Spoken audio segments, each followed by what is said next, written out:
நல்ல தகப்பனே, இந்த காலை வேளையில கர்த்தாவே உங்களுக்கு ஒரு கூடி ஜெபிக்க அபாசரனும் நீசனும் ஒன்றுக்கும் உதவாத எனக்கு நீர் தந்த ஆண்டவரே கிருபைக்காக இறக்கிறதுக்காக நன்றி ராஜா. நாசில சுவாசம் இருப்பது உங்களுடைய சுத்த கிருபை ராஜா. ஒவ்வொரு நாளும் ஆண்டவரே உங்களுடைய பாதத்துல வர வார்த்தைகளை கேட்க உங்களுடைய பிள்ளைகளோடு ஐக்கியப்பட ஆண்டவரே ஒருவருக்காக ஒருவர் செபிக்க ஒருவர் பாரங்களை ஆண்டவரே ஒருவர் சுமக்கத்தக்கதாக கொடுத்து வருகிற அந்த மகா பெரிய உன்னத சாக்கியத்துக்காக தகப்பனே எப்பேற்பட்ட அன்பு அந்த உலகத்துல கிடைக்கக்கூடாத ஆண்டவரே மாபெரும் கிருபை இறக்கத்தை தருகிறீர்கள். நன்றியோடு விசேஷமா இந்த நாள்ல கூட உங்களுடைய தாசனை மறைத்து வாரத்திலிருந்து உங்களுடைய வார்த்தையை நாங்கள் கேட்கும்போது எங்கள் உள்ளமானது ஒரு ஆண்டவரை ஒரு நெருங்கி சித்தம் செய்ய எதற்காக பிடிக்கப்பட்டேன்னு அதற்காக நான் பிரயாசப்படுகிறேன் என்று சொன்னேன். எதற்காக அழைத்தீர், எதற்காக தெரிந்து கொண்டேன், எதற்காக எப்பேற்பட்ட கிருபைகள் அளிக்கிறீர்கள். நாங்கள் உள்ளமாற ஆண்டவரை உணர்ந்து ஆண்டவரே உடைய நல்ல ஒரு ப்ராப்பர்ட்டி கண்ட்ரோலுக்குள்ள வைங்க ராஜா. தெளிவான வார்த்தை எங்களுக்கு கிடைக்கிறது. இந்த நாள்ல கூட ஆரம்பம் வர இருக்கட்டும், வாஞ்சியோடு தாகத்தோடு பாதத்துல வருகிற நாள் முழுவதும் அந்த வார்த்தை உள்ளத்துல துணித்து கொண்டே இருக்கும். ஆண்டவரே நீர் நீங்க பேசு உங்களுடைய மகிமையை குறித்த மகிமையெல்லாம் நமக்கு ஒருவருக்கே இயேசுவின் மூலம் ஜெபங்கள் நல்லதுதான். ஆமென். ஆமென். Thank you so much uncle. பிரியமானவர்களே, இன்றைக்கு கூட நம்ம மத்தியில தேவனுடைய செய்தியை கொடுப்பதற்காக பிரதர் ஜான் டேவிட் நம்ம மத்தியில இணைந்திருக்கிறாங்க. பிரதர் எடுத்துக்கொண்ட தலைப்பு மௌனமா இராதே. அதற்கு ஆதாரமாக தெரிந்து கொள்ளப்பட்ட வசனம் எஸ்தர் 4:14. நீ இந்த காலத்திலே மௌனமாயிருந்தால் யூதருக்கு சகாயமும் ரட்சிப்பும் வேறொரு இடத்திலிருந்து எழும்பும். அப்பொழுது நீயும் உன் தகப்பன் குடும்பத்தாரும் அழிவீர்கள். நீ இப்படிப்பட்ட காலத்துக்கு உதவியாயிருக்கும்படி உனக்கு ராஜ்ய மேன்மை கிடைத்திருக்கலாமே, யாருக்கு தெரியும் என்று சொன்னான். பிரியமானவரை, இன்றைக்கு கூட மௌனமாயிராதே என்ற தலைப்பின் மூலம் பிரதர் நம்ம கூட பேச இருக்கிறாங்க. நம்ம ஜெபத்தோட தேவ செய்தியை கேட்போம். Over to brother John David. Good morning brother. Good morning brother. கேக்குதுங்களா? கேக்குது பிரதர், தெளிவா கேக்குது. தெளிவா கேக்குதுங்களா? எக்கோ அந்த மாதிரி எதுவும் இல்ல? எக்கோ இல்ல, பிளஸ் ஸ்கிரீன் மட்டும் இத சரி பண்ணி வைங்க பிரதர். கரெக்டா இருக்கா? இல்ல கரெக்டா இல்ல. இன்னும் கொஞ்சம் டேன் பண்ணுங்க. ஓகேவா? இல்ல நீங்க ரொட்டேட் பண்ணனும் பிரதர். கொஞ்சம் தலைகீழா இருக்கு. சாஞ்ச மாதிரி இருக்கு. Okay uncle. Okay uncle. இப்போ ஓகே பிரதர். இல்ல ஓகே ஓகே.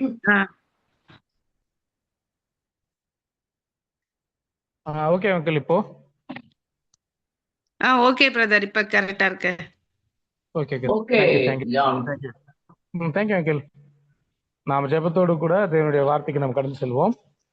எங்களை அதிகமா நேசிக்கிற நல்லாண்டவரே, இந்த அருமையான புதிய நாளுக்காக நன்றியோடு துதிக்கிறோம். ஆண்டவரே, நாங்கள் ஜீவனோடு இருப்பது உடைய சுத்தமான கிருபை, நிர்மூலமாகாது இருப்பது உடைய கிருபை என்று உடைய வார்த்தை சொல்லுகிறது. ஆண்டவரே, இம்மட்டுமா இந்த நாள் வரைக்கும் உங்களுக்கு நீர் காண்பித்து வருகிற உடைய மகா பெரிய கிருபை, இரக்கங்கள், ஆண்டவரே நீடிய பொறுமை, அதுக்காக நன்றியோடு துதிக்கிறோம். எங்கள் வாழ்க்கையில நன்மையை மாத்திரம் செய்து வந்திருக்கிறீர். ஆண்டவரே, எங்கள் மட்டுமா எங்களுக்கு நல்லவராக இருந்து வந்திருக்கிறீர். நன்றியோடு உம்மை துதிக்கிறோம், உம்மை ஸ்தோத்தரிக்கிறோம் பிதாவே.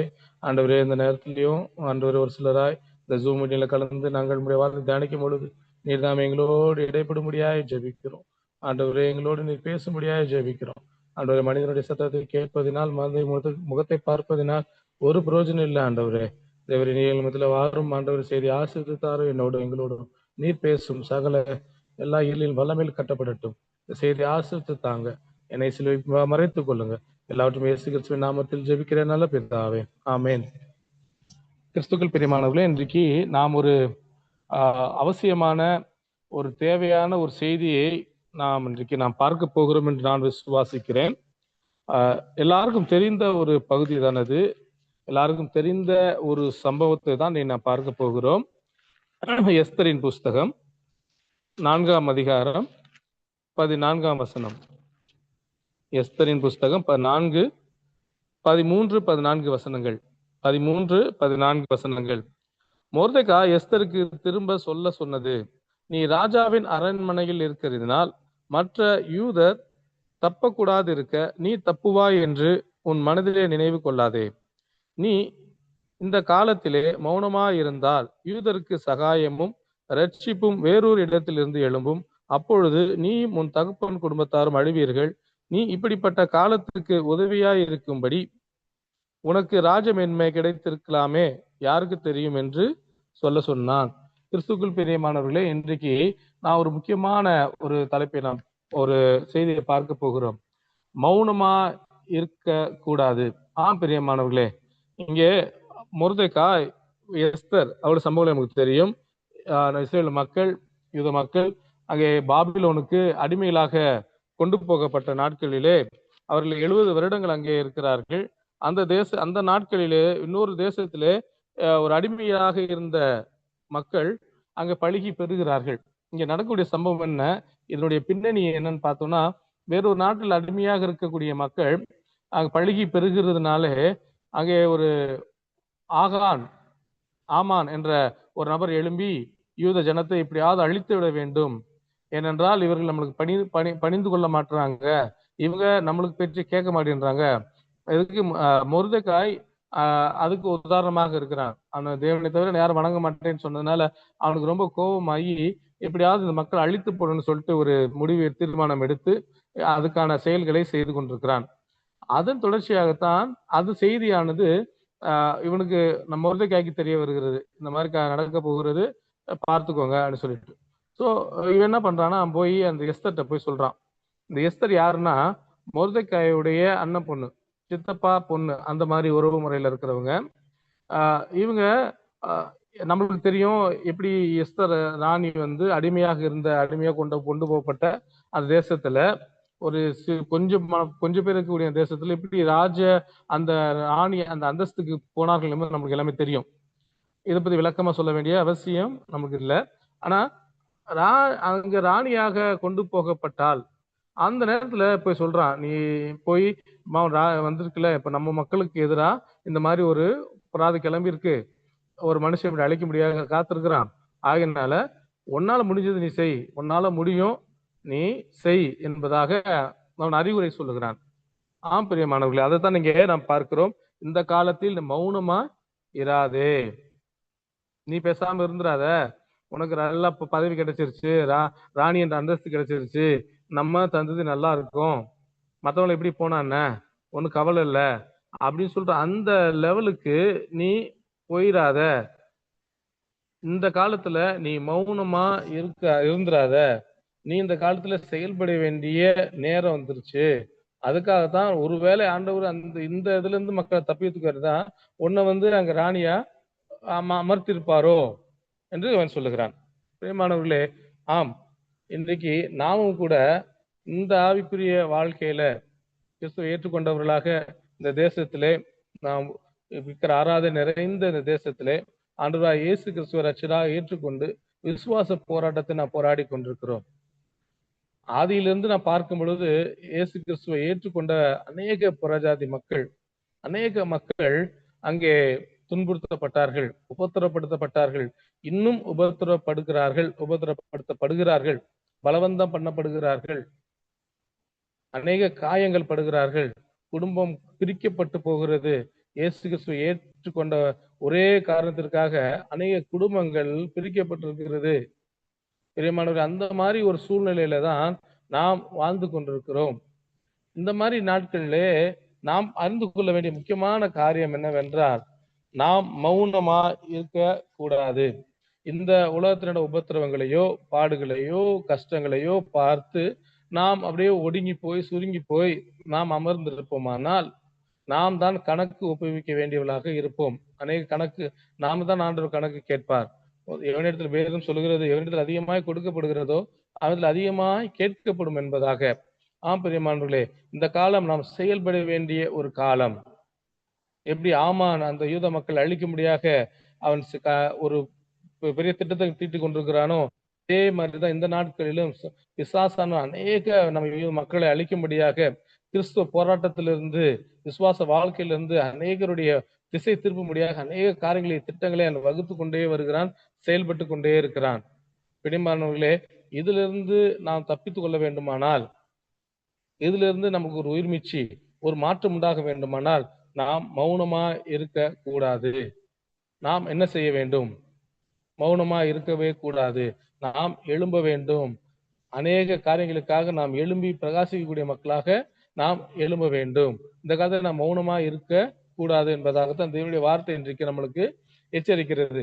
அதுதான் நம்ம இந்த வேத புத்தகத்திலையும் பார்க்கிறோம். தேவனுடைய வெளிச்சத்தை பெற்றுக்கொண்ட அநேக பேர் மௌனமா இருக்கல. அவங்க ஆண்டவருக்காக ஏதாவது செய்யணும், ஏதாவது செய்யணும். என் உயிரே போனா கூட, எஸ்தர் தான் சொல்றான், நான் உயிரே போனா கூட பரவாயில்ல, நான் எடுக்கிறேன், நான் என் தாதிமார்களை கூப்பிட்டு வச்சு நான் ஜெபம் பண்ண ஆரம்பிக்கிறேன், நீங்களும் யூதம் நாமும் ஜனத்தை சேர்த்து நீங்க ஜெபம் பண்ண ஆரம்பிங்க அப்படின்னு சொல்றேன். இதுல நான் செத்தா கூட பரவாயில்ல. அன்பானவர்களே, இந்த ஒரு வாஞ்சை அநேக மக்களுக்கு நிச்சயமாக இருக்க வேண்டும். ஆண்டவருக்காண்டி ஏதாவது செய்ய வேண்டும். இயேசுவாமி என்னை ரட்சித்த தேவன், என்னை பாவத்திலிருந்து, அடிமைத்தனத்திலிருந்து என்னை விக்கிராராய்ந்து விடுவித்து ஒரு வெளிச்சத்தின் பாதையில கொண்டு வந்த தேவனுக்கு நான் ஏதாவது செய்ய வேண்டும் என்ற வாஞ்சை ஒவ்வொரு ரட்சிக்கப்பட்ட கிறிஸ்துவனுடைய இருதயத்திலே இருக்க வேண்டும். அது இல்லை என்றால் நாம் ரட்சிக்கப்பட்டது, நாம் ஆண்டவர் இயேசு கிறிஸ்துவ ரட்சகரை ஏற்றுக்கொண்ட காரியத்திலே ஒரு பெரிய ஒரு என்ன சொல்ற, ஒரு பெரிய ஒரு ஓட்டை இருக்குது என்பதாக தான், ஒரு தவறு இருக்கிறதா தான் அதன் அர்த்தம். இந்த வாஞ்சை இருக்க வேணும். பிரியமானவர்களே, இந்த பழைய ஏற்பாட்டில் நான் பார்க்கும் பொழுது 1 ராஜாக்கள் புஸ்தகம் 7ஆம் அதிகாரம் 9ஆம் வசனத்துல பார்ப்போமானால், அங்கே சீரிய தேசத்திற்கும் இஸ்ரேல் தேசத்துக்கும் யுத்தம் வருகிறது. அவர்கள் சீரியர்கள் இஸ்ரேல் தேசத்தை முற்றுகை போட்டார்கள். வெளியில போய் எதுவும் வாங்க முடியாத அளவுக்கு ஒரு பெரிய ஒரு நெருக்கடியான சூழ்நிலை வாழ்ந்து கொண்டிருக்கிறார்கள். அப்ப எலிசா தீர்க்கதரிசி சொல்லுகிறான், இந்த நேரத்திலே, நாளைக்கு இந்த நேரத்திலே ஒரு கோதுமை விற்கப்படும், குறைந்த விலைக்கு விற்கப்படும் என்று சொல்லுகிறான். அதான் பார்க்கிறோம். அங்க ஒரு முக்கியமான ஒரு சம்பந்தம். 1 ராஜாக்கள் 7ஆம் அதிகாரம் 9ஆம் வசனம். வேற எடுத்து வாசிங்களேன். 1 ராஜாக்கள் 7ஆம் அதிகாரம் 9ஆம் வசனம்.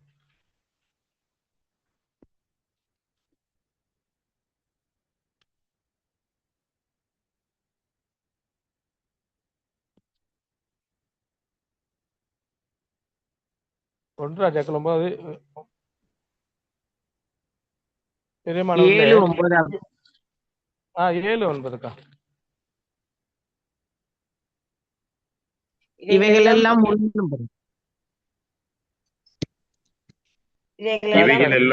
உள்ளும் புறம்பும்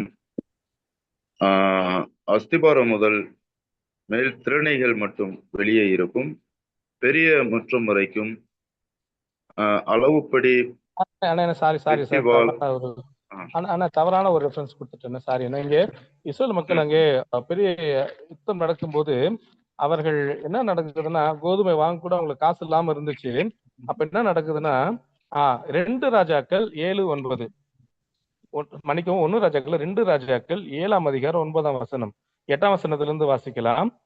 அந்த குஷ்டரோகிகள் பாளையத்தின் முன்னணி மட்டும் வந்தபோது ஒரு கூடாரத்திற்கு பிரவேசித்து புசித்து குடித்து அதிலிருந்து வெள்ளியையும் பொன்னையும் வஸ்திரங்களையும் எடுத்துக்கொண்டு போய் ஒளித்து வைத்து திரும்பி வந்து வேறொரு கூடாரத்திற்கு பிரவேசித்து அதிலிருந்தும் அப்படியே எடுத்து கொண்டு போய் ஒளித்து வைத்து பின்பு அவர்கள் ஒருவரை ஒருவர், நாம் செய்கிறது நியாயமல்ல, இந்நாள் நற்செய்தி அறிவிக்கும் நாள், நாம் மௌனமா இருந்து பொழுது விடிய மட்டும் காத்திருந்தால் குற்றம் நம்மேல் சுமரும். இப்போதும் நாம் போய் ராஜாவின் அரண்மனையாருக்கு இதை அறிவிப்போம், வாருங்கள். பிரியமானவர்களே, இங்கே ஒரு பெரிய இக்கட்டான ஒரு சூழ்நிலையிலே நடந்து கொண்டிருக்கிறது. மக்களுக்கு சாப்பாடு எதுவுமே கிடைக்கல, கோதுமை கிடைக்கல. ஆனா வெளியில அந்த எதிரி நாட்டு படைகள் முற்றுகை போட்டதுனால ஒண்ணும் பண்ண முடியல. ஆனா தேவன் ஒரு அற்புதமான காரியத்தை அங்க செய்து ஒரு வெற்றியை தருகிறார். அந்த படைகள் எல்லாம் அப்படியே அந்த அவங்க வச்சு அந்த சாப்பாடு எல்லாத்தையும் விட்டுட்டு அப்படியே ஓடுறாங்க. அங்க வெளியில, பட்டணத்துக்கு வெளியில இந்த குஷ்டரோகிகள் அதை பாக்குறாங்க. போயிட்டு சீரியல்களை வைத்திருந்த அந்த கூடாரத்துக்குள்ள போய் பார்த்தா வெள்ளி, புண்ணு, கோதுமை எல்லாமே இருக்குது, நிறைய இருக்குது. அவங்க சொல்றக்கூடிய காரியத்தை பாருங்க. 9ஆம் வசனம், நாம் செய்கிறது நியாயம் அல்ல, இந்நாள் நற்செய்தி அறிவிக்கும் நாள், நாம் மௌனமாயிருந்து பொறுமையை விட்டும் காத்திருந்தால் குற்றம் நம்மேல் சுமரும்.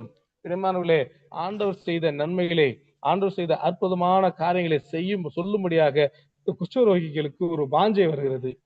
குஷ்டரோகிகள் பட்டணத்துக்கு வெளியே புறம்பாக வைக்கப்பட்டவர்கள் தான். யாரும் சாதாரண மக்களோடு அவர் கலந்து கொள்ளக்கூடாது. வீட்டுல இருந்து யாராவது அவங்க சாப்பாடு தான் கொடுக்கணும், வெளியில தான் இருக்கணும் குஷ்டரோகம். அப்படிப்பட்ட ஒரு சூழ்நிலையிலே அவர்களுக்கு ஒரு வாஞ்ச. நாம் இந்த காரியத்தை பார்க்கிறோம், போய் மக்கள் எல்லாத்துக்கும் சொல்லி இதை நம்ம அறிவிக்கணும்னு சொல்ற அந்த வாஞ்சை.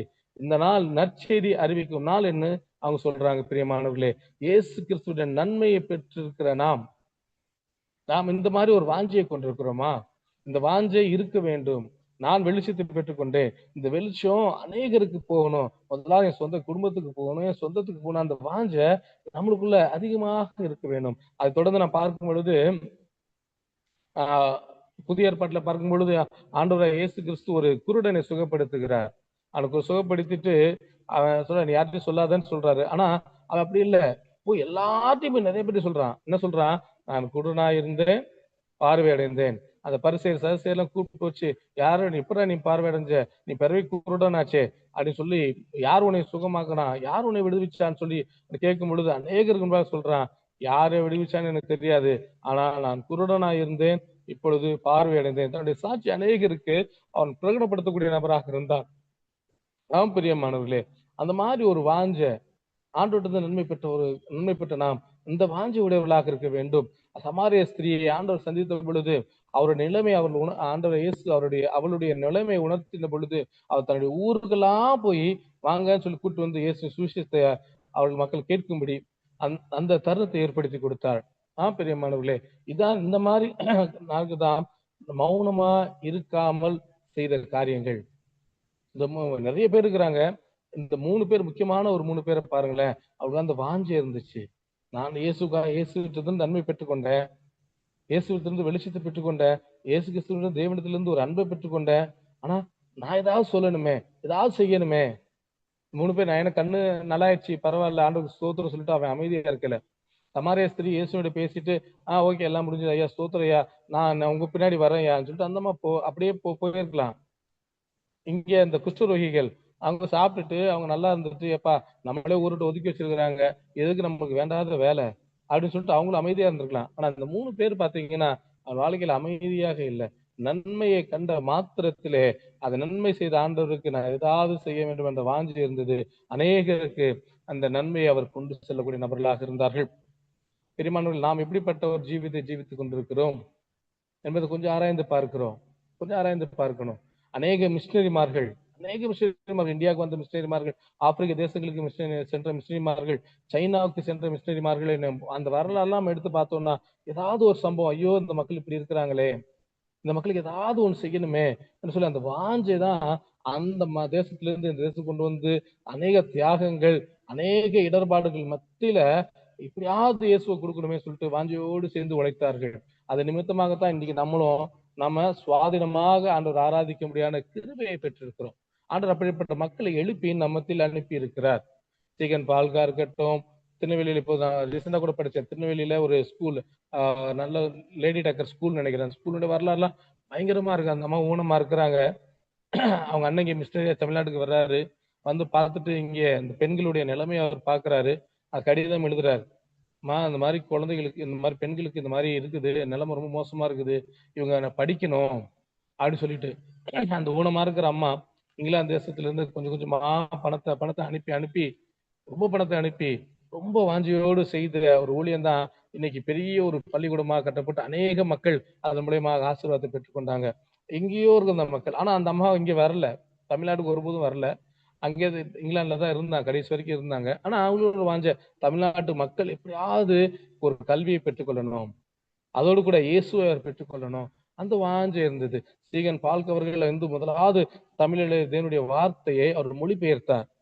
அவருக்கு அவசியம் இல்லையே, எதுக்கு அந்த தேசத்துல இருந்து, ஜெர்மனி தேசத்துல இருந்து இங்க வந்து அவர் உழைக்கணும்னு அவசியம் இல்லை. ஏன்? அவருக்கு ஆண்டவருக்காக ஏதாவது செய்யணும் அப்படின்னு அந்த வாஞ்சை இருக்கும் பொழுது ஆண்டவர் கொண்டு போய் அவரை உபயோகப்படுத்தினார். அந்த வாஞ்சை இன்னைக்கு அநேக பேருக்கு நமக்கு அந்த வாஞ்சையே இல்லாததுனாலதான் ஆண்டவர் நம்மளை உபயோகப்படுத்த முடியாத பாத்திரங்களா மாறி போகிறோம். பிரியமானவர்களே, நான் உண்மையாக இதை ஒத்துக்கொள்ளணும். இந்த வாஞ்சை இருக்கிறதா? ஜெபம் இருக்கிறது, ஜெபிப்போம். ஆண்டவரே என்னை இப்படி எழுப்போம், ஆண்டவர் தேசத்துல ரட்சிப்பு கொடுவோம், எழுப்புதலை கொடுவோம், பயங்கரமான காரியங்களை நடப்பியும் அற்புதங்களை செய்யும் அப்படி சொல்லிட்டு ஆண்டவருக்காக நாம் ஜெபிக்கிறோம், ஆண்டவர் இடத்துல ஜெபிக்கிறோம். ஆனா நம்மளுக்கு அந்த வாஞ்சை இருக்கிறதா? நான் ஆண்டவருக்காக எதை செய்தேன், என் குடும்ப ஆண்டவருக்காக ஏதாவது செய்திருக்கிறதா என்பதை நம்ம ஆராய்ந்து பார்த்து நாம் அதை நோக்கி நாம் செய்ய வேண்டும். அப்பொழுதுதான் ஆண்டவனுடைய உபயோகப்படுத்துவார். நம்ம சேர்ந்து இந்தியா தேசம், இந்திய தமிழ்நாட்டில இருந்து வெளிமாநிலத்துக்கு போனா இங்க உழைக்கிற அநேக ஊழியக்காரங்களுடைய அந்த வரலாறுலாம் கொஞ்சம் எடுத்து பாத்தீங்கன்னா, அவன் சின்ன பிள்ளையில இருந்து ஒரு வாஞ்சை இருந்து கொண்டே இருக்கும். எப்படியாவது ஒரு ஊழியக்காரரை பத்தி தெரியும். அவர் சின்ன பண்ணுவாருன்னா, சின்ன பிள்ளையில அவர் கிடைக்கிற அந்த காசு, கொஞ்சம் கொஞ்சமா இருக்கிற காசுலாம் சில்ல காசை சேர்த்து வச்சு ஏதோ ஒரு வடநாட்டுல இருக்க, இந்திய வடநாட்டுல இருக்கக்கூடிய ஒரு மிஷனரிமாருக்கு காணிக்கை அனுப்புவாராம். எந்த ஒரு மிஷனரிமாருக்கு. இன்னைக்கு அவர் ஒரு ஊழியக்காரரா இருக்கிறார். அந்த வாஞ்சை பிரியமானவர்களே.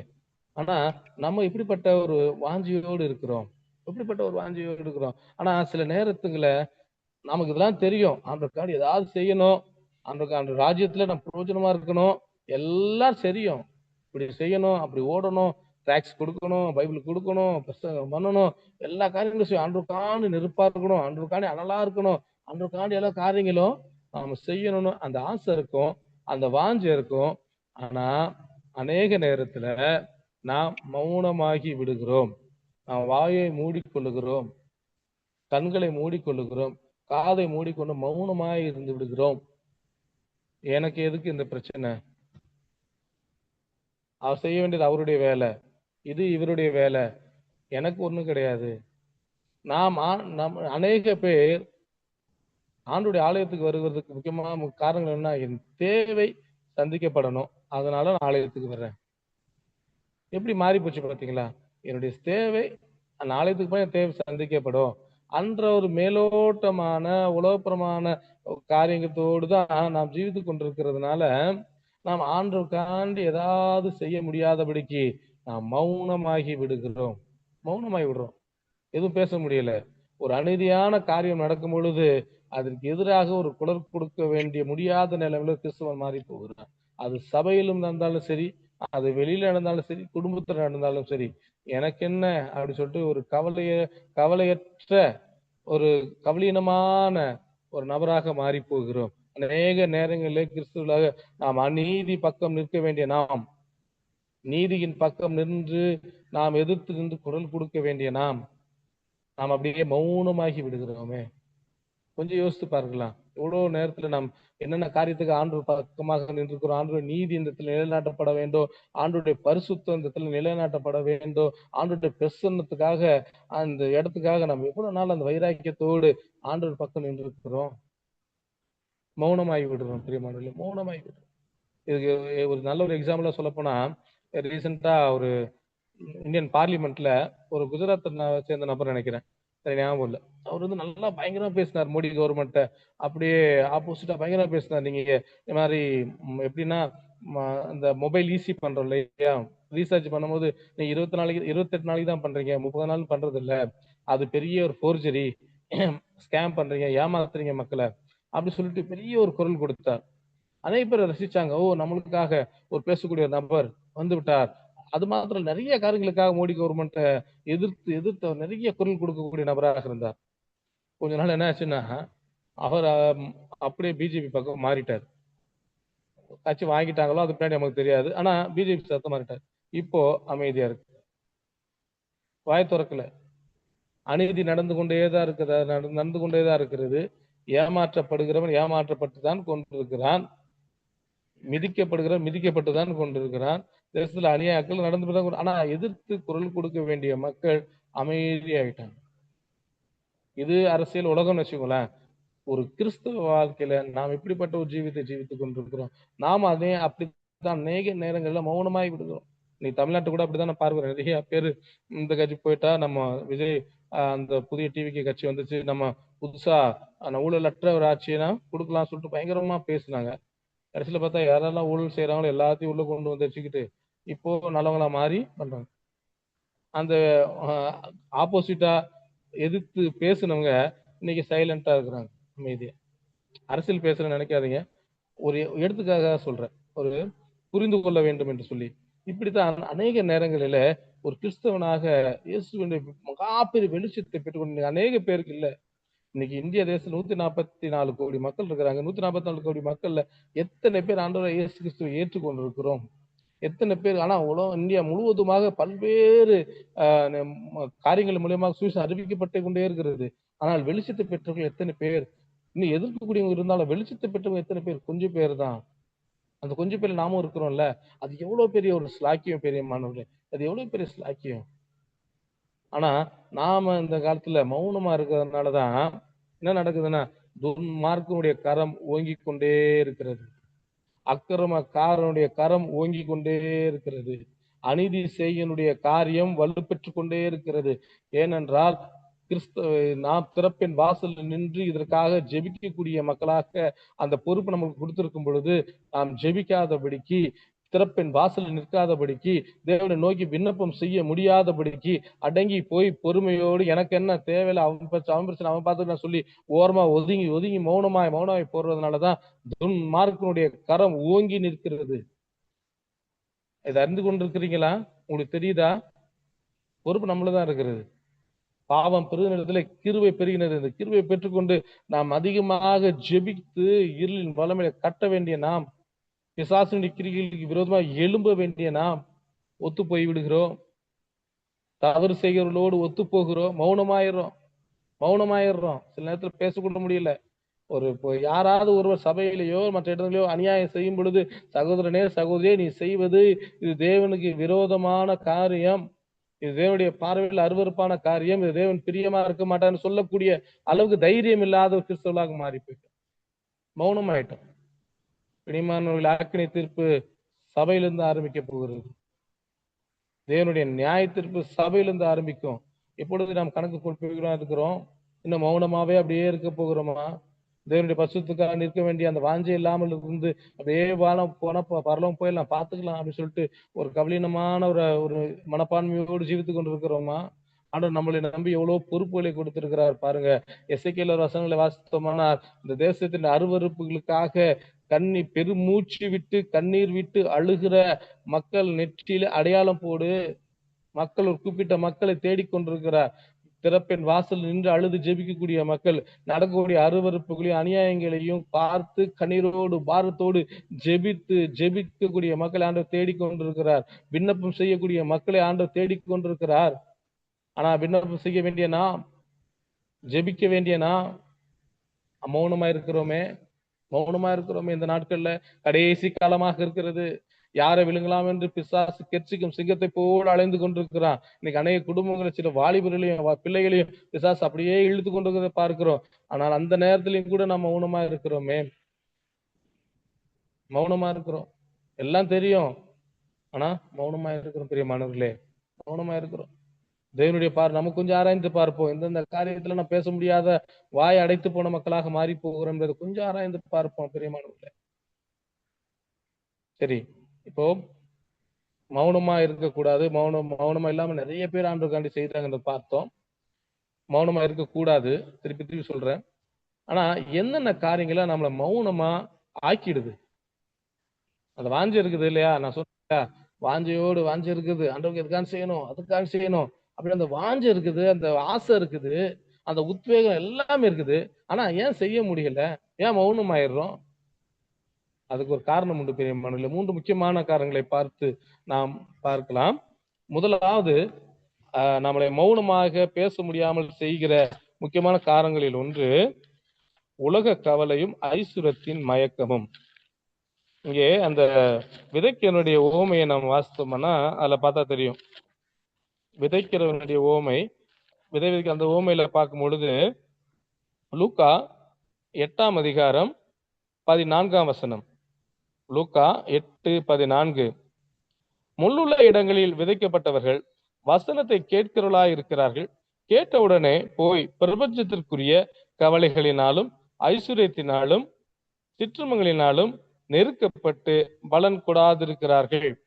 பெரியமானவர்களே, இங்க நம்மளுக்கு மௌனமாய் செய்கிறது, நம்முடைய வாயை கட்டி போடுகிறது, இல்லைன்னா நம்முடைய கிரியைகளை கட்டுப்படுத்தக்கூடிய முக்கியமான காரியங்கள் என்று முதலாவது காரியம் உலக கவலைகள், ஐஸ்வர்யத்தின் மயக்கம். பெரியமானவர்களே, இந்த உலக கவலை, ஆண்டவரை விசுவாசிக்கிறோம், ஆண்டவர் செய்வார் என்று அற்புதம் செய்வார், செய்திருக்கிறார், எல்லாம் செஞ்சாலும் நம்ம அநேக காரியங்கள் குறித்து கவலைப்பட்டு ஐயோ என் பிள்ளை குறித்து கவலை, எதிர்காலத்தை குறித்து கவலை, வேலை குறித்து கவலை, இந்த உலகத்தினுடைய எல்லா காரியங்களை குறித்து கவலைப்பட்டு எப்படி முடியுமோ தெரியலையே, என் பெண் திரும்ப எப்படி முடியும் தெரியலையே, என் பையனுடைய படிப்பு எப்படி முடியும் தெரியலையே, நான் எப்படி வீடு கட்ட போறேன்னு தெரியலையே, இன்னும் எப்படி ஒரு கார் வாங்கலாம்னு யோசிக்கிறேன், முடியலையே, இன்னொரு வீடு கட்டி எப்படியாவது இடம் வாங்கலாம், அந்த இடத்துல இடம் வருது, எப்படியாவது அந்த இடம் வாங்கலாம்னு பாக்குறேன், முடிய மாட்டேங்குதே. ஆண்டவரே எனக்கு இடம் வாங்குறதுக்கு உதவி செய்யுங்க, ஆண்டவரே இன்னும் கார் வாங்கினா நல்லா இருக்குமே. அநேகருடைய ஜெபம் இப்படிதான் இருக்குது. உலக கவலை, ஆண்டவரே என் பையன் படிச்சு டாக்டர் ஆயிரணும், ஃபாரின் போயிடணும், ஆண்டவரே ஆசீர்வதிங்க ஆண்டவரே. இப்படிதானுடைய ஜெபமே இருக்குதே ஒழிய தேவனுடைய ராஜ்யத்தை குறித்தான ஒரு பாரமற்ற மக்களாக மாறி போடுகிறோம். அதனாலதான் மௌனமாகி விடுகிறோம். பிரியமானவர்களே, உலக கவலை. ஆனா ஆண்டவர் வார்த்தை சொல்லுகிறது, முதலாவது தேவனுடைய ராஜ்யத்தையும் நீதியும் தேடு, அப்படி இவைகளை எல்லாம் கூட கொடுக்கப்படும். என்னுடைய பாரத்தை நீ எடுத்துக்கோ, உன் பாரத்தை என் மேல வை, நான் பாத்துக்கிறேன். பிரியமானவர்களே, ஆண்டவருடைய ராஜ்யத்தை நாம் எடுக்கும் பொழுது, ஆண்டவருடைய பாரத்தை நாம் சுமக்கும் பொழுது, நிச்சயமாக ஆண்டவர் நம்முடைய குடும்பத்தினுடைய தேவையில் அவர் பொறுப்பெடுத்துக் கொள்வார். இந்த விசுவாசம் எத்தனை பேருக்கு இருக்கிறது? தேவனுடைய வார்த்தை தெளிவாக சொல்லுறது, பொல்லாத தகப்பன்மார்கள் நன்மையான ஈவிலை கொடுக்க அறிந்திருக்கும் பொழுது பிதாவினர் பரிசுத்த ஆவியான அருளாது இருப்பது எப்படி? அவர் நன்மை செய்ய மாட்டாரா? காட்டுக்கு புல்லுக்கு உறுத்தி வைக்கிற தேவன் உங்களுக்கு உறுத்தி வைக்க மாட்டாரா? காக்கையை போஷிக்கிற தேவன் நம்மளை போஷிக்க மாட்டாரா? பேர் சொல்லி நம்மளை அழைத்திருக்கிறாரு. இந்த விசுவாச வாழ்க்கையை நம்ம தோற்று போகிறோம். ஏன்னா அந்த கவலை கவலை கவலை, நாளை திருத்தான கவலை, ஐயோ இன்னும் சேர்த்து வைக்கணும். ஐஸ்வர்யத்தின் மயக்கம். ரெண்டாவது ஐஸ்வர்யத்தின் மயக்கம். இன்னைக்கு நம்ம ஒரு ஏழ்மையான நிலைமையிலிருந்து வருகிறோம், ஆண்டவர் ஆசீர்வதிக்கிறார், நம்முடைய கையிட்டு செய்யும் காரியங்கள் எல்லாத்தையும் ஆசீர்வதிக்கிறார், தொழிலை ஆசீர்வதிக்கிறார், நம்முடைய வேலையை ஆசீர்வதிக்கிறார், உயர்வை கொடுக்கிறார், நல்லது. ஆனால் எல்லாமே கொஞ்சம் அளவு வளர்ந்த உடனே நம்மளுக்கு என்ன ஆகுதுன்னா மயக்கம் வந்துருது. நல்லா ஆயிடுச்சேன், செட்டில் ஆயிடுச்சு, நல்லா இருக்கிறேன் பிரதர், சர்ச்சுக்கு எவ்வளவு காணிக்க வேணும் பிரதர், இருந்தாங்க போதும், நான் எல்லாம் பிரதர் ரொம்ப வேலை இருக்கு பிரதர், பிஸி, நீங்க பாத்துங்க பிரதர் சொல்லி இன்னொரு ஆள்கிட்ட பொறுப்பு கொடுத்துட்டு நாம போயிடுறோம். எங்க போறோம்? பிள்ளைகளுக்கு இன்னும் பணத்தை சேர்க்கணும், பேர பிள்ளைகளுக்கு இன்னும் பணத்தை சேர்க்கணும், இன்னும் சேர்க்கணும், பரம்பரைக்கு இன்னும் சேர்த்துக்கொண்டே இருக்கணும் பிரதர். எப்படி எல்லாம் போயிடும் பிரதர். பணம் ரொம்ப முக்கியம் பிரதர். பணத்தை முன்பாக வைத்து விடுகிறோம். ஞாயிற்றுக்கிழமையான ஆண்டவர், சனிக்கிழமையிலிருந்து சனிக்கிழமை வரைக்கும் பணம் தொழில், பணம் தொழில். அன்பானவர்களே, எவ்வளவு பெரிய ஒரு மோசமான நிலைமையில வந்துட்டோம் பாத்தீங்களா? ஐஸ்வர்யத்தின் மயக்கத்துல அப்படியே மயங்கி போய் இன்னும் கொஞ்சம் சேர்க்கலாம், இன்னும் கொஞ்சம் பத்தாது, இன்னும் வீடு வாங்கலாம், இன்னும் அது வாங்கலாம், இது வாங்கலாம், அந்த உலகத்தினுடைய காரியத்தினாலே அப்படியே மயங்கி போய் இன்னும் எப்படி நகை வாங்கலாம், புது டிசைன் ஏதாவது வந்திருக்கான்னு பாருங்களேன், நெட்ல கூட ஸ்திரீகள் பாக்குறாங்க, தவறு இல்லை. ஆனா தேவனுடைய ராஜ்யத்தை குறித்தான எவ்வளவு முக்கியத்துவம் கொடுக்கிறோம். ஒரு நகை வாங்கக்கூடிய, ஒரு புடவை வாங்கக்கூடிய நேரத்தை, ஒரு முக்கியத்துவத்துக்கு பதிலா நாம் தேவனுடைய ராஜ்யத்துக்கு எந்த அளவுக்கு முக்கியத்துவம் கொடுக்கிறோம். தேவனுடைய ராஜ்யத்துல அநேக மக்கள் அழிந்து கொண்டிருக்கிறார்கள், அநேக ஆத்துமாக்கள் அழிந்து கொண்டிருக்கிறதே நம்முடைய பார்வைக்கு முன்பாகவே. பாவங்கள் பெருகி கொண்டிருக்கிறதே. கண்ணீர் சிந்தி ஜெபிக்க வேண்டிய நாம், எதிர்த்து போராட வேண்டிய நாம் என்ன செய்து கொண்டிருக்கிறோம்? ஆண்டவர் ஆண்டவர் என்னை ஆசீர்வதித்தாரு, அது போதும்னு சொல்லிட்டு அப்படியே அமைதியாயிடும். பெரிய மண்ணிலே மௌனம் ஆயிடுறோம். அது தொடர்ந்து பார்த்தீங்கன்னா சிற்றின்பம், சின்ன சின்ன இன்பம். பேஸ்புக் சிற்றின்பம் என்ன தெரியுமா?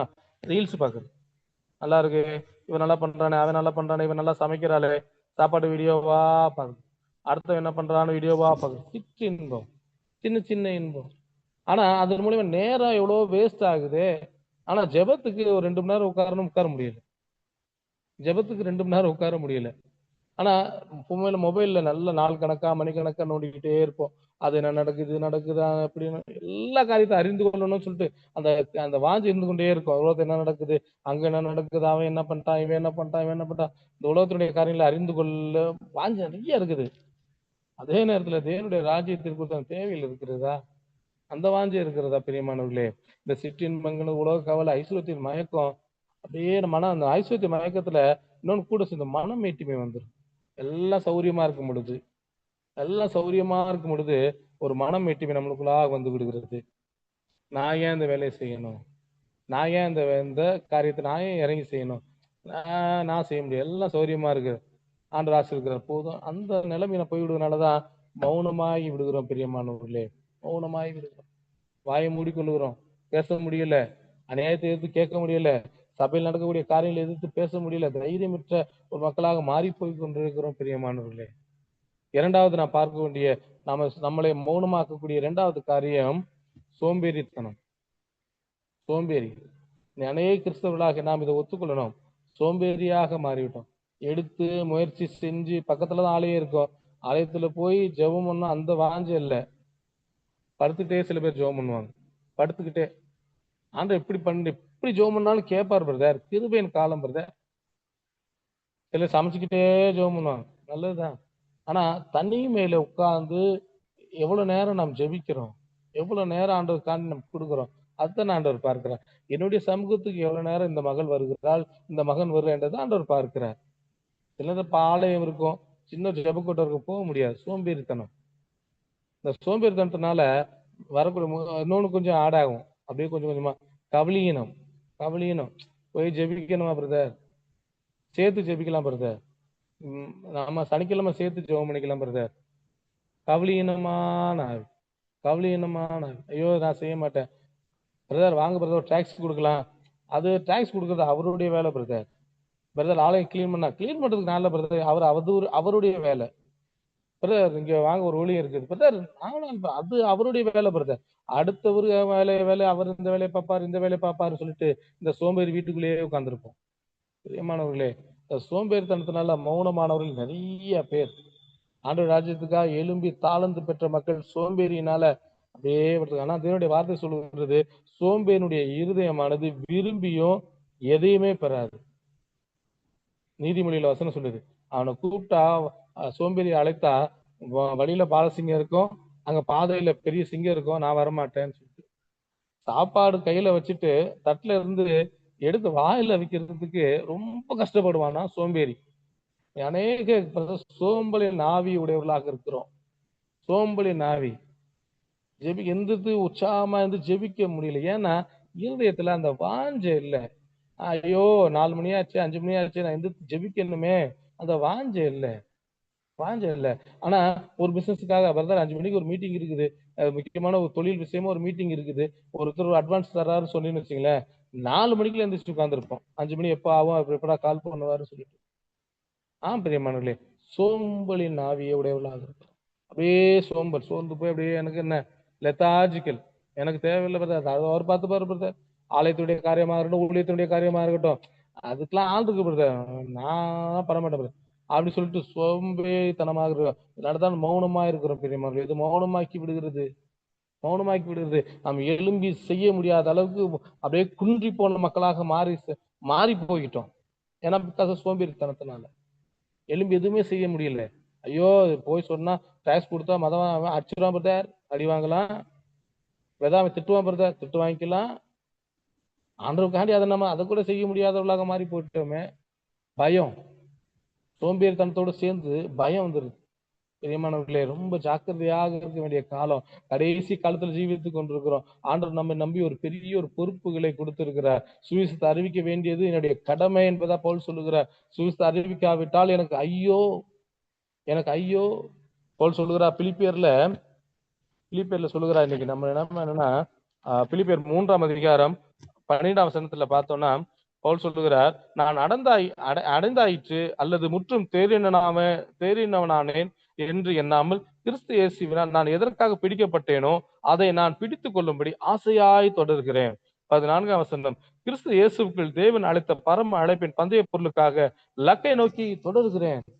பாத்தீங்களா, பவுல் எப்படி உற்சாகப்படுத்த ஓடுனார். லக்கை நோக்கி தொடர்கிறேன். இந்த ஒரு வாஞ்ச ஒரு கிறிஸ்தவனுக்குள்ள இது முழு நேரம் ஊழியக்காரர் தான் பிரதர். பவுல் மாதிரிலாம் முடியாது பிரதர்.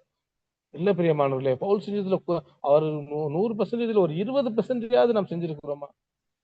20% நாம் சதவீதமாவது நம்ம ஓடி இருக்கிறோம் ஆண்டவருக்காக. சோம்பேறித்தனத்தினால அப்படியே போயிட்டோமே, உலக கவலையினால ஐஸ்வர்யத்தை மயக்கத்தினால அப்படியே போயிட்டு இன்னொரு முக்கியமான காரியம் என்னன்னா, நம்முடைய நிலைமை, நம்முடைய ஸ்தானத்தை நாம் அறிகிறது இல்லை. நல்லா புரிஞ்சுக்கோ, நம்மளுக்கு என்ன அதிகாரம் இருக்கிறது, நம்மளுக்கு என்ன ஸ்தானத்தில் ஆண்டவர் நம்மளை வைத்திருக்கிறார் என்பதை அநேக பேர் அறியாததுனால நாம் மௌனமாகி விடுகிறோம். தேவனுடைய வார்த்தை சொல்றார், நாமத்து மேல் விசுவாசம் உள்ளவர்களாய் அவரை ஏற்றுக்கொண்ட எத்தனை பேர் அத்தனை பேரும் அவர் பிள்ளைகளாக அதிகாரம் கொடுத்துறார். யாருடைய பிள்ளை? நாம சர்வத்தையும் உண்டாக்கின சர்வ வல்லமையுள்ள தேவனுடைய பிள்ளை, குழந்தை. ஒரு சாதாரண கவுன்சிலருடைய பையன் கூட எப்படி காலை தூக்கி போட்டு நடக்கிறான்? ஒரு எம்எல்ஏ பையன் கார்ல போய் 4 பேர் ஏத்தி விட்டு கேஸ் எல்லாம் முன்னாக்குறானே, அவனுக்கு ஏன்னா அவ்வளவு பவர். எங்க அப்பா எம்எல்ஏ, எங்க அப்பா யாரு தெரியுமா அப்படின்னு சொல்லிட்டு, நம்ம இந்த வானத்தையும் பூமியும் உண்டாக்கின தேவனுடைய பிள்ளைகளா இருக்கிறோம். பிரியமானவர்களே, தேவனுடைய பிள்ளைகளா இருக்கிறோம். தேவன் நம்மளுக்கு ஒரு அதிகாரம் கொடுத்திருக்கிறார். மாம்சத்தின் மேல ஒரு அதிகாரம், பிசாசின் மேல ஒரு அதிகாரத்தை ஆண்டவர் கொடுத்திருக்கிறார். இந்த அதிகாரத்தை பயன்படுத்தவே இல்லை. ஏன்னா நான் ஒரு மகாபெரிய தேவனுடைய பிள்ளை என்பதை அநேக மறந்து போறோம். ஸ்தானத்தை நாம் விட்டுறோம். அந்த சுவீகாரத்தை நம்மளே அநேக நேரத்துல தள்ளி போடுறதுனாலதான் நாம மௌனமாகி போயிடுறோம். நம்முடைய ஸ்தானத்தை நம்ம அறிகிறதே கிடையாது. இதோட வார்த்தை சொல்லுகிறது எபேசியர்ல, அவர் சகலவித ஆசீர்வாதத்தினால நம்மளோட ஆசீர்வதிக்கிறார். நம்ம சுதந்திரிக்க தானே முடியல, ஆசீர்வதிக்கிறார்.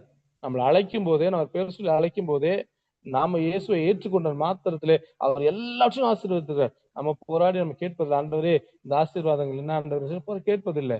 அது இல்லாம நம்ம சொந்த முயற்சியில ஓடிக்கொண்டே இருக்கிறோம், சுயபலத்திலேயே ஓடிக்கொண்டு இருக்கிறோம். இங்க பண்ண காசு கிடைக்குமா, அதை பண்ண காசு கிடைக்குமா, இதை பண்ணா காசு கிடைக்குமான்னு சொல்லி ஓடிக்கொண்டே இருக்கிறோம். தேவனுடைய ராஜ்யத்தை குறித்து அந்த உணர்வு இல்லாத உலகம் மாறி போகிறோம். பெரியமானவர்களே, நம்முடைய ஸ்தானத்தை நம்ம அறிகிறதே கிடையாது. நம்ம எப்படிப்பட்ட மக்கள் என்பதை நம்ம அறிகிறதே கிடையாது. இந்த 3 காரியம் தான், முக்கியமான 3 காரியம் தான் நம்மளை மௌனமாய் அறை செய்கிறது. பெரியமானவர்களே, இந்த நாட்கள் நம்ம மௌனமா இருக்கவே கூடாது. எழும்பி பிரகாசிக்க வேண்டிய காலம், ஆண்டவருக்கான அனலா இருக்க வேண்டிய காலம், அநேகருக்கு ஆண்டவரை பத்தி சாட்சி சொல்ல வேண்டிய காலம். நாம் பெற்ற விடுதலையே, நாம் பெற்ற நம்பிக்கையே, நாம் அநேக நேரத்தில் நம்பிக்கை எல்லாம் உடைந்து போயிருப்போம், தற்கொலைக்கு நேராக போயிருப்போம், செத்துலாம் எவ்வளவு முடிச்சிடலாம்னு சொல்லிட்டு.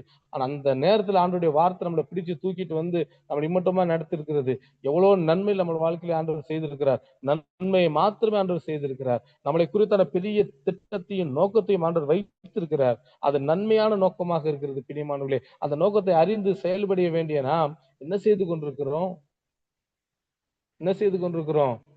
எப்பயாவது பரலோகம் போயிடலாம் சொல்லிட்டு நேரம் கிடைக்கும் போது ஜெபம் பண்றோம். நேரத்தை ஒதுக்கி ஜெபம் பண்ணுவதில்லை, நேரத்தை ஒதுக்கி இதனுடைய வார்த்தையை வாசிப்பதில்லை. நேரம் கிடைக்கும் போது எப்பயாவது ஒரு நாள்ல 24 மணி நேரத்துல 10 மணி நேரம் தூங்கிடும். மிச்ச நேரத்துல பிரியமானவர்களே ரொம்ப ரொம்ப கவலீனமாக வாழ்ந்து கொண்டிருக்கிறோம். இந்த நேரத்துல ஆண்டவருடைய இருதயத்தை நாம் நொறுக்கக்கூடியவர்களாக மாறி போகிறோம். பிரியமானவர்களே, அவர் இதற்கு வேதனை கொண்டு வரக்கூடிய நபலா, இந்த நபரை சந்தித்து இவனுக்கு ரட்சிப்பை கொடுத்தேனே, வெளிச்சத்தை கொடுத்தேனே, ஆசீர்வாதத்தை கொடுத்தேனே, என்ன செய்து கொண்டிருக்கிறான்? ஆண்டவர் நம்மளை பார்த்து கேட்கக்கூடிய பெரிய ஒரு கேள்வி, நாம ஆண்டவர் கரத்தில் எவ்வளவு நன்மையை பெற்றுக்கொண்ட நாம் ஆண்டவருக்கான என்ன செய்திருக்கிறோம்? பிரியமானவர்களே, அதுக்காண்டி போய் எல்லாரும் ஃபேஸ்புக்ல எடுத்துட்டு இந்த நடக்கக்கூடிய காரியங்களுக்கு ஆப்போசிட்டா இந்த பாலியல் வன்கொடுமை நடக்குது இல்லையா, மற்ற காரியம் நடக்குது, எல்லாத்துக்கும் ஆப்போசிட்டா ஒரு டேக் போட வேண்டிய அவசியம் இல்லை. தேவனுடைய ராஜ்யத்தை குறித்த ஆண்டவரே நான் இப்படி இருக்கிறேன், அந்த வாஞ்சையோடு நான் ஜெபிக்கும் பொழுது நிச்சயமாக வாஞ்சையை கொடுப்பார், நம்மளை பயன்படுத்துவார். 2 வசனங்களை பார்த்து முடிக்கலாம். ஏசாயா 60ஆம் அதிகாரம் 1ஆம் வசனம். இன்னைக்கு ஆண்டவருக்கான எழுமணும்னு வாஞ்சிக்கிறீங்களா? இன்னைக்கு ஆண்டவர் நம்மளுக்கு கொடுக்கக்கூடிய முக்கியமான ஒரு வார்த்தை, மௌனமா இருந்து வெளியில வரணும் அப்படின்னு நீ நினைச்சீங்கன்னா ஆண்டவர் நம்மளுக்கு சொல்லக்கூடிய வார்த்தை ஏசாயா 60ஆம் அதிகாரம் 1ஆம் வசனம். எழும்பி பிரகாசி, உன் ஒளி வந்தது, கர்த்தருடைய மகிமை உன் மேல் உதித்தது. பிரியமானவர்களே, இன்னைக்கு மௌனமா இருக்க மாட்டேன், நான் எழும்பி பிரகாசிப்பேன் வாஞ்சை உங்களுக்குள்ள இருக்குமானால் ஆண்டவர் இந்த வார்த்தை உங்களுக்கு வாக்குத்தத்தமாக கொடுக்கிறார். உன் ஒளி வந்து, உன் எழும்பி பிரகாசி. எழும்புறதுக்கு ஆண்டவர் கிருபை கொடுப்பாரு, அந்த பிரகாசம் செய்வதற்கு ஆண்டவர் பலன் கொடுப்பாரு. நான் செய்ய வேண்டிய காரியம், நாம் எழும்ப வேண்டும், அதிகாலையில ஜெபிக்க வேண்டும், அதிகாலையில தேவனை நோக்கி அமர்ந்து ஆண்டவருடைய பாதத்தில் அமரும் பொழுது ஆண்டவர் நம்முடைய வாழ்க்கையை பிரகாசமாக மாற்றுவார். அவருடைய தேவனுடைய வார்த்தை சொல்லுகிறது, கர்த்தருடைய மகிமை உன்மேல் உதித்து வந்துருச்சு.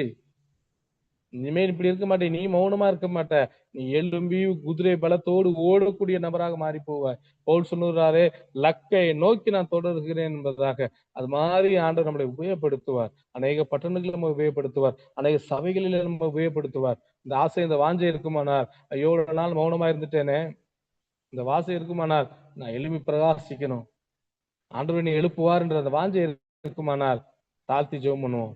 ஆண்டவரே, மௌனமா இருந்ததெல்லாம் போதும் ஆண்டவரே, என்னென்ன காரியத்துக்கெல்லாம் நான் மௌனமா இருந்துட்டேன், நான் அமைதியா இருந்துட்டேன் ஆண்டவரே சொல்லி நம்ம தாழ்த்தி மனம் திரும்பி ஆண்டவர் பாதத்துல ஒப்பு கொடுக்கும் பொழுது நிச்சயமா இந்த வார்த்தையின்படி ஆண்டவர் சொல்லுகிறார், எழும்பி பிரகாசி, உன் ஒளி வந்தது, கர்த்தருடைய மகிமை உன்மேல் உதித்தது.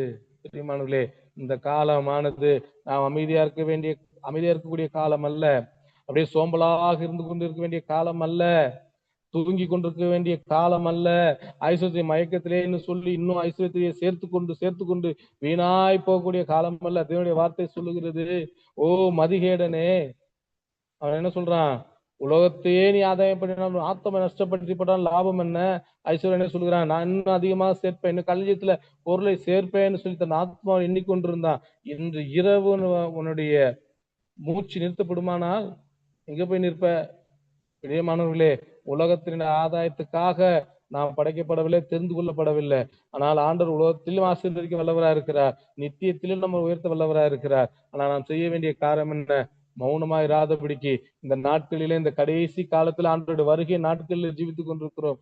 கூடுமான அளவு ஆண்டவருடைய ராஜ்யத்துக்கு முதலாவது இடம் வைத்து நாம் எழும்ப வேண்டிய காலத்துல ஜீவித்துக் கொண்டிருக்கிறோம். திறப்பேன் வாசல் என்று கண்ணீரோடு பாரத்தோடு ஜெபிக்க வேண்டிய நேரத்துல நாம் ஜீவித்துக் கொண்டிருக்கிறோம். பெரியமானவர்களே, இதை உணர்வீர்களானால் தயவு செய்து தாழ்த்தி ஆண்டு சமத்துல ஒப்பு கொடுங்க. இன்னைக்கு சனிக்கிழமை உபாச நாள்ல அநேக இடங்கள்ல உபாசம் வந்து ஜெபிப்பாங்க. சபைகளில ஒரு தீர்மானத்தோடு நாம் ஜெபிக்கலாம். ஆண்டவரே, நான் மௌனமா இருந்ததெல்லாம் போதும் ஆண்டவரே, நான் ஐஸ்வர்யத்தின் மயக்கத்துல இருந்ததெல்லாம் போதும் ஆண்டவரே, ஆண்டவர் உலக கவலை ஆட்கொண்டு என்னை அமுக்கி போட்டதெல்லாம் போதும் ஆண்டவரே, அந்த நாள்ல இருந்து எழும்புவேன் ஆண்டவரே. இந்த நாள் ஆண்டவரே நீ சந்தித்த நாள், உம்முடைய மகிமை என்னை சந்தித்திருக்கிறது ஆண்டவரே, நான் எழும்பி பிரகாசிப்பேன் ஆண்டவரே, உம்முடைய திட்டங்களையும் நோக்கங்களையும் நான் நிறைவேற்றேன் ஆண்டவரேன்னு சொல்லிட்டு ஒரு வைராக்கியத்தோடு ஒப்பு கொடுத்து ஜெபிப்போமானால் நிச்சயமாக ஆண்டவர் நம்மளை உபயோகப்படுத்துவார். கரங்களை மூடி ஜெபிக்கலாம், தாழ்த்தி ஜெபிக்கலாம். அன்புள்ள ஆண்டவரே, இந்த அருமையான நாளுக்காக ஸ்தோத்திரம், கொடுத்த வார்த்தைகளுக்காக ஸ்தோத்திரம் ஆண்டவரே. மௌனமாய் ஆண்டவரே இருந்து ஆண்டவரே நான் இழந்து போனதான் அதிகம் ஆண்டவரே, உங்களுடைய திட்டங்களையும் நோக்கங்களையும் நான் நிறைவேற்ற முடியாத மக்களாய் போயிட்டோமே, மன்னித்தருளும் ஆண்டவரே. எங்கெல்லாம் உலகத்தினுடைய காரியத்துக்காக ஓடணுமோ, எங்கெல்லாம் ஐஸ்வர்யத்தின் மயக்கத்திலேயே அப்படி இருந்தோமோ, எங்கெல்லாம் நாங்கள் சோம்பேறிகளாய் ஆண்டவரே ஜெபிக்க கூட நேரம் ஒதுக்க முடியாதவர்களாய், ஆண்டவர் ராஜ்யத்துக்கு குறித்த பாரமற்ற மக்களாய் ஆண்டவரே அப்படியே கவலீனமான ஒரு ஜீவித்தை ஜீவித்துக் கொண்டிருந்தோமோ, தயவு செய்து எங்களை மன்னித்தருளும் ஆண்டவரே. நீர் கொடுத்த முடிய வார்த்தையின்படி எழும்பி பிரகாசி, ஒளி வந்தது, கர்த்தருடைய மகிமை உண்மையில் உதித்த வார்த்தையின்படி ஆண்டவரே எங்களை எழும்பி பிரகாசிக்க செய்தரலும், வழி நடத்தி அருளும், எங்களை ஆசீர்வதியும் ஆண்டவரே. உங்களுடைய வருகை மட்டும் உமக்குள்ளாக நான் நினைத்து நிற்க எங்களுக்கு கிருபை. கொடுத்த வார்த்தைக்காக ஸ்தோத்திரம். என்னை பாதுகாத்துக் கொள்ளும், குடும்பத்தை பாதுகாத்துக் கொள்ளும். நீர் ஒரே மகிமைப்படும். இயேசு கிறிஸ்துவின் நாமத்தில் மூலியமா ஜெபிக்கிறோம் ஜீவனுள்ள நல்ல பிதாவே, ஆமென்.